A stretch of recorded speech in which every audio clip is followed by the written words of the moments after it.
So ఎలా ఉంది curry చెప్పండి. బాగుందనా? నిజం బాగుంది. బాగుందనా అంటే పప్పు సూపర్. ఎగ్ బుజ్జి నాకు చాలా బాగా నచ్చింది. టేస్ట్ అన్ని సరిపోయినాయి. ఓకే మధు నువ్వు చెప్పు, నీకు ఎలా అనిపించింది కర్రీ? అంటే అది రామ్ మాత్రం బాగుంది, పప్పు ఇంకా బాగుంది. ఓకే సరే దాన్ని ఇంగ్లీష్లో చెప్పు. అంటే అది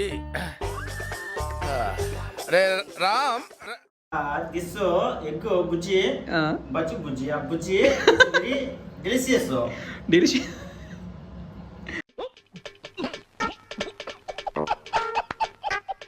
it's very awesome. Awesome. It's very nice, guys. Try పప్పు చేయండి ఒకసారి మీరు కూడా. పప్పు పప్పు పప్పు ఈజ్ వెరీ టేస్టీ. పప్పు టేస్టీ. యా ఓకే మస్తు షేడ్స్ ఉన్నాయరా నీలా. అబ్బా